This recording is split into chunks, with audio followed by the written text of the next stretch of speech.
అయిపోయింది మొత్తం. ఆఖరి పేసి తీసేదాకా ఆవిడ అయ్యగారు ఏం చదువుతాడు, డాక్టరే చూశాడు చెప్పాడు అయిపోయింది. ఈయన చూసి మరి ఏమన్నాడమ్మా డాక్టర్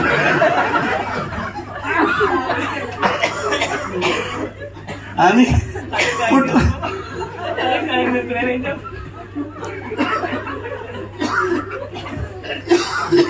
పుట్టరన్నారు. అనగానే సరే అమ్మగారు మరి మీరేమంటారు అంటుంటే, ఈ రిపోర్ట్లను బట్టి పుట్టరమ్మా, ఎవరినన్ను పెంచుకుందాంలే హల్లెలూయా అంట ఆవిడ. అనగానే కాసేపు పాస్టర్ గారు కాబట్టి మౌనంగా ఉన్నట్టే ఉండి ఫైల్ లాక్కొని ఇంటికి వచ్చేసి ఆ డాక్టర్ సచ్చినోడు చెప్తే చెప్పాడు, ఏమి నోడుతో అన్న ఉత్త పుణ్యానికి అన్న పుడతాడంటే ఏం పోయిందంట. బాధపడుతున్నాను. ఇంతలోనే మా విశ్వాసం కదా కోడలు, అత్తయ్య గారు మీరేం బాధపడిపోకండి, ఈయన గారు నేను మా అయ్యగారి దగ్గరికి వెళ్తాం, నీకు నువ్వు తిను అంటుండే తినేది లేదు అని ఆవిడట్టుంది. సాయంత్రం అయింది, అయ్యగారు ఉన్నారని పలానా టైంలో ఉంటానన్నాను. ఇలాగానే ఫైల్ తీసుకొచ్చి నాకు ఇచ్చారు. ఫైల్ దిగగానే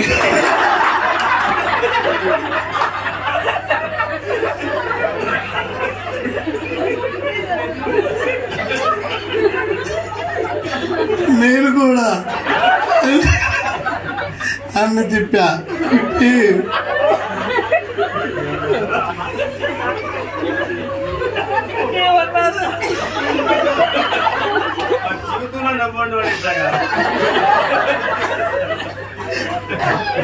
అమ్మా డాక్టర్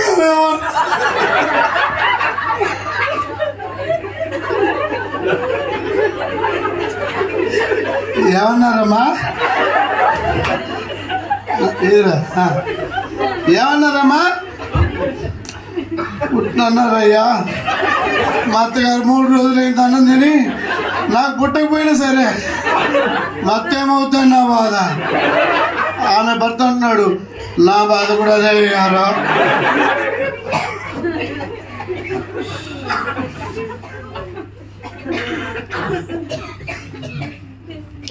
అందరూ నా వైపు చూడండి. ఇలా ఎట్లయితే ధైర్యపరచాలని స్తోత్రం ప్రార్థన చేసుకొని, ఎవరు చెప్పారు నీకు పిల్లలు పుట్టరని,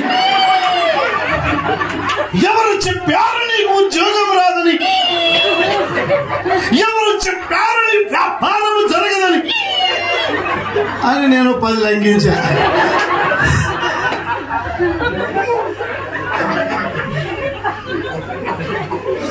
డాక్టర్లు అయ్యారు, తోటి బిజినెస్ పీపుల్ అయ్యారు, నాతో చదువుకున్న వాళ్ళు అయ్యారు.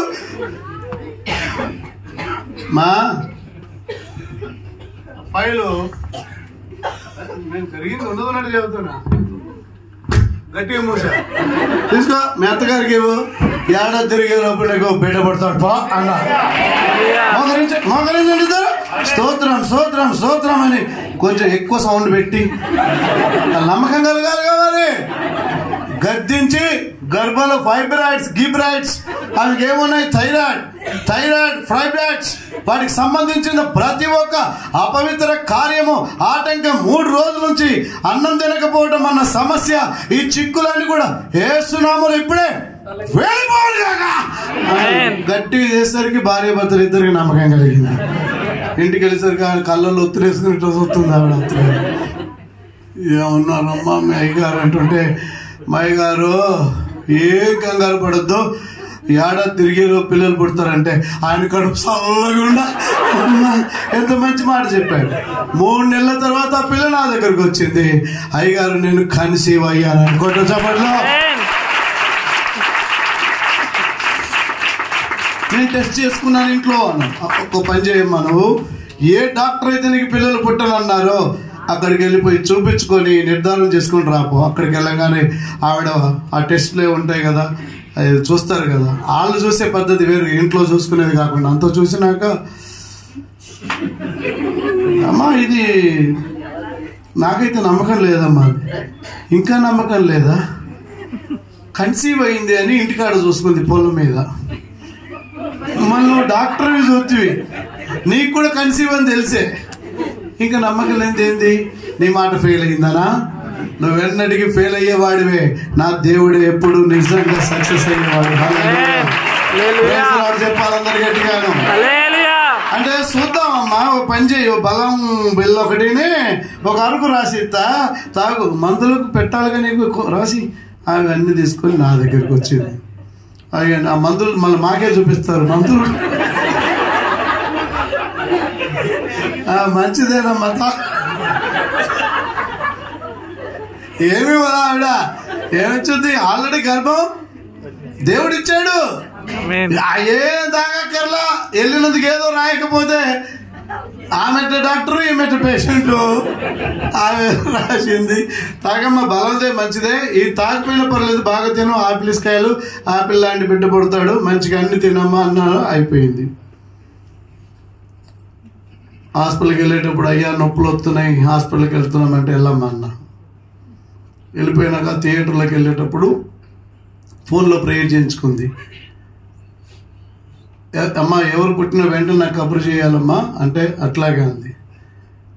కెవ్వున కేకేసి ఆడపిల్ల పుట్టింది. దేవుని ఆ పిల్ల పాప అలిసిపోయింది, మగతలోకి వెళ్ళి ఇబ్బందిగా ఉంటుంది. కానీ నేను అయ్యగారికి చెప్పాలి, ఫోన్ కలిపి ముందు అయ్యగారికి చెప్పాలి నేను అంటే అయ్యగారికి ఫోన్ కలిపారు. నాకే కలిపి అయ్యగారు నాకు ఆడపిల్ల పుట్టింది అంటుంటే హల్లెలూయా హల్లెలూయా 3 సార్లు నేను గట్టిగాని దానికి ఆశ్చర్య అని పేరు పెట్టు అన్న. హల్లెలూయా. ఏం పేరు? అదేం పేరండి? ఆడవాళ్ళదా మగవాళ్ళదా? ఆశ్చర్య, ఆడపిల్ల కాబట్టి.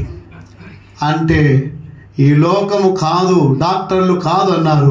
నా దేవుడు ఆశ్చర్య కార్యాలు చేసేది. సరే, ఆ పిల్ల పుట్టింది. అబ్బో లడ్డం బజ్జికి ఎంత బాగుంటుందో. అది వచ్చిందంటే అమ్మగారు దాని చుట్టే. నాకు 2 మనవరోళ్ళు అయినా సరే ఇదో మనవరోలేగా నాకు బలిముద్దు ఉంటుంది. ఆడపిల్ల అంటే నాకు చాలా ఇష్టం, అందుకనే 2 ఆడపిల్లలు ఇచ్చాడు. ఏమో మరి అట్ట ఇష్టపడకూడదేమో ఆడవాళ్ళని, మగపిల్లవాడని పుట్టేవాడేమో. సరే, ఫస్ట్ బర్త్డే పిల్లది. అయ్యగారు ఫస్ట్ బర్త్డే ప్రార్థన చేయాలంటే చిన్న ఆశ్చర్య ఫస్ట్ బర్త్డే భలే ఉంది లడ్డం బజ్జి అంటుంటే అయ్యగారు ఒక మాట చెప్పలేదు. మీకు ఏంటమ్మా ఏంటి ఏంటన్నా? నాకు 5వ నెల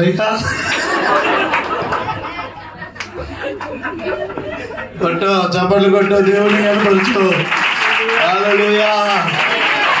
అదేంటమ్మా పిల్లకేమో 12 నెలలు, కడుపులో బిడ్డకు ఏంటమ్మా ఇంతలోనే అంటుంటే ఏందో అయ్యా దేవుడు ఇచ్చేశాడు. ఇవ్వడం ప్రారంభిస్తే మునం పడతాడు దేవుడు, నా దేవుడు. హల్లెలూయా. ఎందుకమ్మా కంగారు? మంచి లడ్డం బజ్జి లాంటి కొడుకు పెట్టాడు. ఆడికి ఆదర్శ్ అని పేరు పెట్టాము. దేవునికి స్తోత్రం. మొదటిదేమో ఆశ్చర్యం, 2వ వాడేమో ఆదర్శం. గర్భఫలం ఇచ్చేది దేవుడు. దేవునికి స్తోత్రం. నీకు ఎన్నేళ్ళు నాకు తెలియదు. ఇక్కడ ఉన్న వాళ్ళు ఎవరైనా పెళ్ళి 10 ఏళ్ళు, 15 ఏళ్ళు, 20 ఏళ్ళు, 25 ఏళ్ళు ఇక పుట్టిన ఆశలు వదులుకున్నావా? నీ ఆశలు అనగారిపోకుండా నా దేవుడు నిన్ను రేపుతున్నాడు. నీకు కూడా దేవుడు బిడ్డలు ఇవ్వగలడు. హల్లెలూయా హల్లెలూయా. అబ్రహాం ఏమని ప్రార్థన చేస్తాడంటే, దేవా నీవు నాకు ఏమిచ్చిననేమి నాకు సంతానము ఇయ్యలేదు అన్నాడు. అంటే నువ్వు ఇస్తే తప్ప నేను నాకు పుట్టలేదు అనలేదు. ఏమన్నాడు? నీవు నాకు ఇయ్యలేదు అన్నాడు. ఇయ్యలేదు అంటే నువ్వు ఇస్తే కలుగుతారు, నువ్వు ఇయ్యకపోతే సంతానం అనుగ్రహించేది దేవుడనే గ్రహింపు అబ్రహాము కలిగి ఉన్నాడు. దేవా నీవు నాకు ఏమిచ్చిననేమి సంతానం ఇయ్యలేదు. ఎవరివ్వలేదు? దేవుడు ఇవ్వలేదు. గర్భఫలం భర్త ఇచ్చేది కాదు, తల్లిదండ్రులు ఇచ్చేది కాదు, అత్తమామలు ఇచ్చేది కాదు, అన్నదమ్ములు ఇచ్చేది కాదు, ప్రియమైన వాళ్ళు ఇచ్చేది కాదు. గర్భఫలము దేవుడిచ్చే నేను పెళ్ళిళ్ళు చేస్తాను తెలుసుగా మీకు. మీ సంఘాల్లో కూడా చాలా పెళ్ళిళ్ళు చేశా. మీ అయ్యగారి పెళ్ళి కూడా నేనే చేశా. చేసుకుంటే మీ పెద్ద అయ్యగారి పెళ్ళి మళ్ళీ మీ అమ్మగారితో అయ్యగారికి చేస్తా.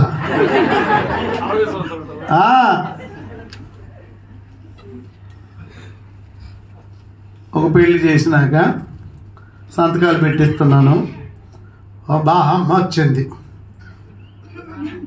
ఒక బామ్మ ఎవరో ఒక పిల్లోడు కూడా వెంటతోడు తీసుకొచ్చాడు. మనవాడా పెళ్లి కొడుకు, ఆ మనవడు.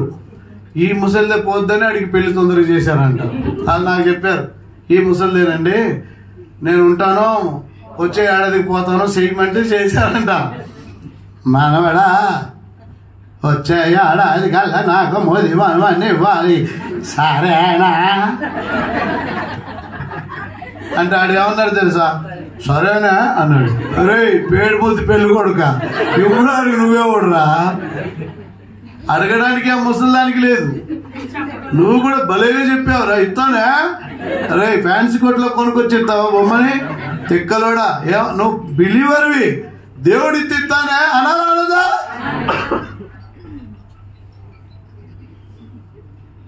దేవుడిస్తే ఇస్తాను, దేవుడు ఇవ్వాలి కదా అనాలా? మనవరా తిరిగాలోపో నా చేతిలో మునివని పెట్టాలి సరేనా? సరేనా? ఆడు వంక చూసా పేడుమూతోడు, ఆడేమిస్తాడండి. ఇయ్యే పడతాయి నా చెవులో. 127:3 గర్భఫలము యెహోవా అనుగ్రహించు, కుమారులు యెహోవా అనుగ్రహించు. ఇది పట్టుకొని మన క్రైస్తవులందరూ కుమారులేమో స్వాస్థ్యమో, కుమార్తెలేమో నీ మొహం ఏం కాదు. మూల భాషలో గాని ఇంగ్లీష్లో గాని ఆడపిల్లలు మగపిల్లలు కుమారులు కుమార్తెలు అని లేదు. Children are heritage from the lord and the fruit of the womb is his reward. Children అంటే ఆడపిల్లలు మగపిల్లల పిల్లలు. చిల్డ్రన్ అంటే ఆడపిల్లలు కాదు మగపిల్లలు కాదు, పిల్లుడు అంటే పిల్లలు పిల్లలు. Children are heritage from the lord. అంతేగాని పిల్లలు అని ఉంది కానీ ఆడపిల్లలు మగపిల్లలు అని లేదు. ఈ దినాలలో సంతానం కలగకపోవడానికి కారణం నువ్వంటే నువ్వని భార్య భర్తలు తగులాడుకుంటున్నారు. ఎన్నో కుటుంబాలు విచ్ఛిన్నమైపోతున్నాయి. వైద్యులు చెప్పే మన శారీరక లోపాలను బట్టి మనము కృంగిపోతూ అయ్యో నాకు పిల్లలు పుట్టలేదు అని బాధపడుతున్నాం. కానీ గుర్తుపెట్టుకో, వైద్యులు చెప్పే మనలోని శారీరక లోపాలను బట్టి నువ్వు కృంగిపోవలసిన పని లేదు. మనల్ని సృష్టించిన సృష్టికర్త పరమ వైద్యుడు మనలో ఉన్న ప్రతి లోపాన్ని సరి చేయగలడు. హల్లెలూయా, హల్లెలూయా, హల్లెలూయా. చూడండి ఎన్నేళ్లకు దేవుడు ఇచ్చాడంటే అందరు పలకండి 100 ఏళ్ళకి, 90 ఏళ్ళ మా అమ్మకి. ఎందుకు అంటే అసాధ్యములను నేను సుసాధ్యము చేయగలవాడని ప్రపంచం తెలుసుకోవాలి. ఈరోజు నేను ఈ ప్రసంగం కనుక ఆమె స్త్రీ ధర్మం నిలిచిపోయినాక 6 నెలలకు పిల్లలు పుడితే నేను ప్రసంగం చెప్పను. నేను ఏమో ఒక నెల అటు అవుద్ది, ఒక నెల ఇటు అవ్వచ్చు, ఒక ఏడాది అటు కావచ్చు, మనం అటు ఇటు రకాలవేగా. నువ్వు అట్టు అంటావు కానీ స్త్రీ ధర్మం నిలిచిపోయి 7 ఏళ్ళు అయిపోయినాయి. 7 ఏళ్ళు ఇక నా అసాధ్యం. అప్పుడు దేవుడు ఏం చేశాడు? ముసలోడికి 100, ముసలమ్మకి. సారా గర్భము మృతతుల్యమైనట్టును తన శరీరము మృతతుల్యమైనట్టును ఆలోచించను గాని అవిశ్వాసముతో దేవుని వాగ్దానాన్ని గురించి సందేహించలేదు. ఆలోచన వచ్చిందంట కానీ అనుమానం రాలేదంట. మనకేమో అన్ని అనుమానాలే. శారా గర్భము మృతతుల్యమైనట్టును తన శరీరము మృతతుల్యమైనట్టును ఆలోచించి పైకి చూశాడు. చూసేసరికి నా దేవుడు లేని వాటిని ఉన్నవని పిలుచు దేవుడు. మృతులను సజీవులుగా చేయగల దేవుడు. ఆ అబ్రహాము మనకు తండ్రి. హల్లెలూయా. అబ్రహాము దేవుణ్ణి చూసినప్పుడు 2 ఫిగర్స్ కనబడ్డాయి. ఒకటి, మృతులను సజీవులు చేయగలవాడు. 2, లేని వాటిని ఉన్నవని పిలుచువాడు. నా వైపు చూడండి. ఇప్పుడు శారమ్మ కడుపు చూస్తే చచ్చిపోయి ఉంది. మృతులను సజీవులు చేసే దేవుడు స్త్రీ ధర్మం నిలిచిపోయి 35 ఏళ్ళ నుంచి చచ్చిపోయిన ఈ పొట్టలోంచి పునరుజ్జీవం తెచ్చి నాకు ఒక కొడుకును తేగలడు. 2, లేని వాటిని ఉన్నవని పిలుచు దేవుడు. ఈ విశాల విశ్వం లేనప్పుడు కలుగుగా, కొద్దిగా పెద్దగానండి కాయలు, ఒత్తుగా కాదు, ముందుగానే పెద్దగాను, కొద్దిగా కాదు, కలుగుగా, కానే కొంచెం పెద్దగాను, కలుగుగా కానమంటే ఒక ఆవిడ కలుగుగా అంది, కాదు అంత చెప్పండి, కలుగుగా అనగానే విశ్వం అంతా కలిగింది. ఇప్పుడు ఈ పొట్టలో ఏమీ లేదు, నీ కడుపులో ఇస్సాకు ఉన్నాడు అనగానే ఈవిడికి వికారం ప్రారంభమైంది. దేవునికి స్తోత్రం. హల్లెలూయా. లేని వాటిని ఉన్నవని పిలిచే దేవుడు ఆలస్యం అయినందున ఆయన నామానికి మహిమ వచ్చింది. చప్పట్లు కొట్టు, చప్పట్లు పెద్ద కొట్టి దేవుడిని కనపరచు. నీ జీవితంలో దేవుని కార్యాన్ని చూడాలనుకుంటున్నావా? నీ వయసు గురించి కానీ, నీ పరిస్థితుల గురించి కానీ, ఇలాంటి వాటి గురించి కానీ నువ్వు ఆలోచించు. మాకు దేవుని సన్నిధిలో నువ్వు కనిపెట్టే సమయం వృధా కాదు. నువ్వు ఎదురు చూడు, నీవు వేరే మార్గం చూసుకో. అది కాదులే కానీ అని సాతానుడు వచ్చి నీ చెవులో గుసగుసలు చెప్తాడు. సైతానా, ఓ మాట ఇచ్చి తప్పక నెరవేర్చే దేవుడు నా దేవుడు అని చెప్పు. ఎప్పుడు రా అంటే నిర్ణయ కాలంలో అయిపోయిందంటే ఇంకా నేను చావలేదురా, ముసలితనములోనే ఉన్నానని అపవాదికి మనం చెప్పగలగాలి. దేవునికి స్తోత్రం. హల్లెలూయా. అందరూ నేను చెప్పినాక చెప్పండి. అందరూ దేవుని సన్నిధిలో కనిపెట్టే సమయం